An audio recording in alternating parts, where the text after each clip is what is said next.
श्रीमद् भागवत पुराणका बाँकी अंश राजा अंशुमानले गङ्गा पृथ्वीमा ल्याउने उद्देश्यले तपस्या गरे, तर उनी उद्देश्य पुरा नहुँदै मरे।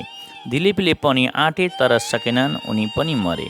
उनका छोरा भागीरथले पनि गङ्गा अवतरण गराउन कठिन तपस्या गरे। त्यसबेला गङ्गा प्रसन्न भएर मेरो वेग थाम्ने बारे सोच भन्नुभयो। भागीरथले शिवको तपस्या गरी खुसी बनाएर शिवलाई गङ्गाको वेग थाम्न स्वीकार गराए।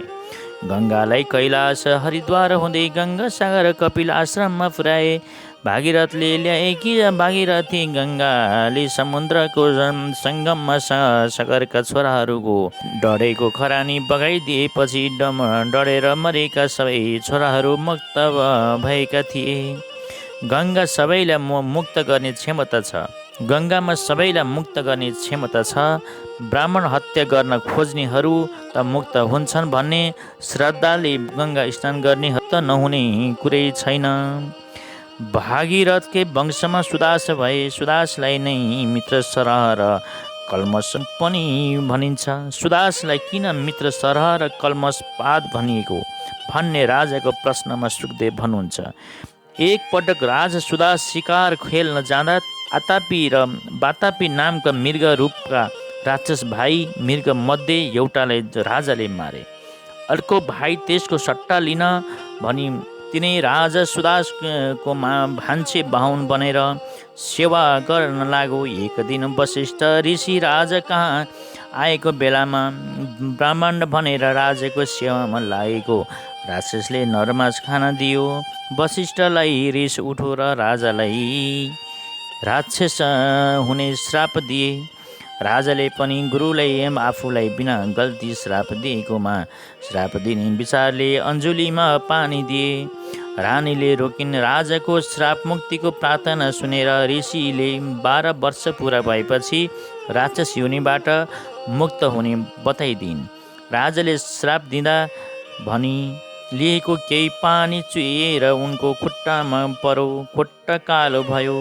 कालो खुट्टा भएकाले कल्पस पाद र श्रीमतीको कुरा मानेकाले मित्र सर नाम रह्यो।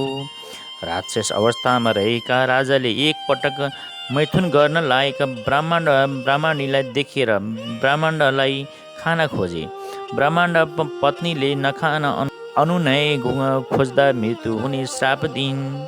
12 वर्ष पुरा भएपछि राक्षस योनिबाट मुक्त। त्यसै बेला राजालाई वितृष्णा भयो र उनलाई रति घृणा पत्नी सम्पत्ति उता रानी मदयन्तीले नियोगद्वारा गुरु वशिष्ठको परामर्शमा 7 वर्ष पछि जन्माएको बालकको नामक अस्मक रह्यो।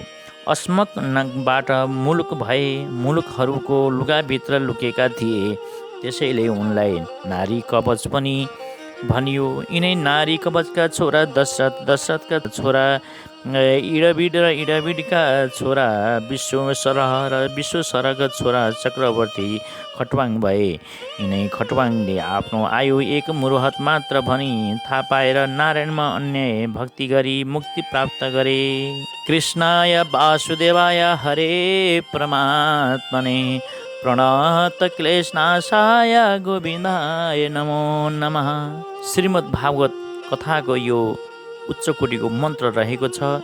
यसै मन्त्रद्वारा भक्तहरूको दुःख क्लेश नाश भई शान्तिको महसुस गराउने यो शक्तिशाली मन्त्र रहेको छ। खटवाङबाट दीर्घबाहु, दीर्घबाहुबाट रघु, रघुबाट अज, अजबाट दशरथ छोरा भए। दशरथबाट भगवानको अंश राम र रामका भाइहरू लक्ष्मण शत्रुघ्न जन्मिए। उनै रामले सीतासँग विवाह गरे। पिताको आज्ञाले राम वन गए। वनमा धेरै राक्षसहरूलाई मारे। समुद्रमा वानर फौजको सहायताले पुल हाले। समुद्रको छेउमा बसेर तर्न खोज्दा समुद्र नघटेकाले शस्त्र लिएका रामले रिसाएर कर्के आँखा लगाउँदा समुद्र पुरुष रूप भई उपहार सहित भेट्न आएका थिए।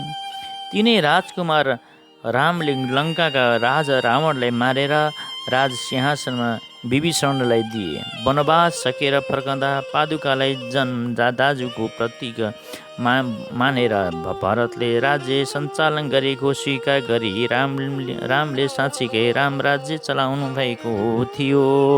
श्रीमद् भागवत पुराणमा रामचरित्र अब सुन्नुहोस्। सुखदेव स्वामी राजा परीक्षितलाई रामचरित्र बताउँदै भन्नुहुन्छ, भगवान रामले राज्य गर्ने क्रममा ठुला ठुला यज्ञहरू गर्नुभयो भने पृथ्वी विजय गर्न भाइहरूलाई पठाई राज्यको संरक्षणको जिम्मा आफूले लिनुभयो। ब्राह्मणमा भूमिदान गर्नुभयो। गाई ब्राह्मणको पूजा गर्नुभयो। सीतालाई उद्देश्य गरेर धोबीले भनेको ध्रुवचन सुनेर गर्भिणी सीतालाई वाल्मीकि मुनिको आश्रममा पुर्याउनुभयो। सीताले त्यही कुश र लव 2 पुत्र पैदा गर्नुभयो। वाल्मीकिद्वारा रामायणको शिक्षा दीक्षा दिएका पुत्रहरूलाई अयोध्या पुर्याई आफ्नो सतीत्व सिद्ध गरी पाताल प्रवेश गर्नुभयो। यज्ञ गरेर लोक कल्याणको निमित्त प्रजा वात्सल्य कायम गर्ने रामको चरित्र अद्भुत छ। सीताको पृथ्वी प्रवेशलाई देखेर दुखित हुनुभएका राम ब्रह्मचार्य व्रतमा रही धेरै समय बिताएर आफ्नो धाममा जानुभयो। अब कुश वंश वर्णन सुन्नुहोस्। सुखदेव स्वामी भन्नुहुन्छ, हे राजा परीक्षित, रामको छोरा कुशबाट अतिथिबाट निषद, निषदबाट नगर, उनकै वंशमा जैमिनी शिष्य हिरण्य नाभराज भए। यसै वंशमा तक्षक र उनका छोरा बृहतबल पनि राजा भए। यिनै बृहतबललाई महाभारतको युद्धमा अभिमन्युले मारेका थिए। बृहतबलको वंशमा बृहतरण आदिदेखि सुमित्रा राजसम्मका राजा हुनेछन् भनी पछि हुने राजाहरूको नाम पनि सुखदेव स्वामीले बताइदिनुभयो। सुमित्र पछि कलियुगमा यो वंश समाप्त हुनेछ। इक्ष्वाकुका छोरा नाम निमिले यज्ञ गर्ने विचारले गुरु वशिष्ठलाई बोलाउँदा वशिष्ठले पहिले नै इन्द्रले बनिसकेका त्यहाँ सकेर पनि आउन्जेले यज्ञ सुरु गर्नु भनेका थिए। निमिले शरीर अन्त्य छ, वशिष्ठ पर्खाउनु ठिक छैन भनेर अरूलाई नै ऋत्विक बनाएर यज्ञ आरम्भ गरे। इन्द्रको यज्ञ सकेर वशिष्ठ फर्किँदा निमिले यज्ञ आरम्भ गरिसकेको देखेर निमिलाई शरीर नाश होस् भन्ने श्राप दिए। निमिले पनि गुरुलाई तपाईँको पनि शरीर नाश होस् भन्ने श्राप दिए। त्यसै बेला निमिले शरीर त्यागिदिए भन्ने वशिष्ठले उर्वशीको गर्भबाट जन्म लिए। निमिको शरीरलाई यज्ञ समाप्त नहुन्जेल सुरक्षित राखिरहेको थियो। यज्ञ भाग लिन आएका देवताहरूलाई ऋत्विकहरूले भने, हजुरहरू सन्तुष्ट हुनुहुन्छ भने निमि बाँचुन्। त्यसै बेला निमिको शरीरबाट जीव बोलो र भनौँ, म शरीर धारण गरेर बाँच्न चाहन्छु। देवताहरूले भने, हे ऋत्विक मुनिहरू, निमि बाँच्न चाहँदैनन्, तर उनलाई संसारले आँखा चिम्लँदा उघार्दा अनुभूति गरिरहेका छन्। राजा नभएपछि असुरक्षा हुने डरले महर्षिहरूले निमिको शरीर मथे र यसपछि जन्म लिएकाले जनक देह नभई जन्मिएकाले वैदेह मथेर जन्मिएकाले मिथिल भनिने जनक जन्मिए। यिनी जनकले मिथिलापुरी बसाले। जनकका छोरा उदा वंश हुँदै यसै वंशमा शिरध्वज जन्मे। यिनैको हलोबाट सीता जन्मिन्। शिरध्वजको वंशमा बहुलासो महावंशी आदि राजा जन्मे। मिथिलाको वंशमा जन्मेका सबै राजाहरू योगेश्वरको कृपाले आत्मविद्यामा निपुण भएकाले गृहस्थ भए पनि द्वन्द्वबाट मुक्त थिए। ब्रह्माजीका छोरा अत्रि र अत्रिबाट चन्द्रमा जन्मिए। चन्द्रमाले तिनै लोक जितेर राजस्वीय यज्ञ गरे। उनलाई मैले ठुलो काम गरे भन्ने घमण्ड चढौ र बृहस्पतिकी पत्नी तारालाई समेत हरण गरे। यसै विषयलाई लिएर देवता र दानवका बीचमा ठुलो युद्ध भयो। शुक्राचार्यले चन्द्रमाको पक्ष लिए। अंगिरा ऋषिले ब्रह्मा समक्ष युद्ध बन्द गराउन अनुरोध गरेपछि ब्रह्माले चन्द्रमालाई हप्काउनु भयो। गर्भिणी ताराबाट बुध जन्मिए। बुध चन्द्रमाका छोरा मानिए, तर ब्रह्माले तारा बृहस्पतिलाई नै फिर्ता गराइदिनुभयो। बुध विवाह इलासँग भयो। बुध र इलाबाट फुरुवा जन्मे।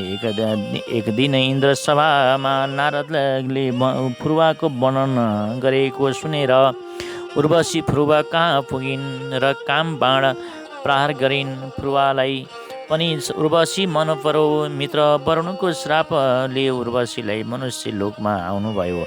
रीतिकाल बाहेक नाङ्गे नदेख्ने भेडाको माया गर्नु पर्ने र घिउ मात्र खुवाउनु पर्ने शर्तमा परिवारसँग उर्वशीले बिहे गरिन्।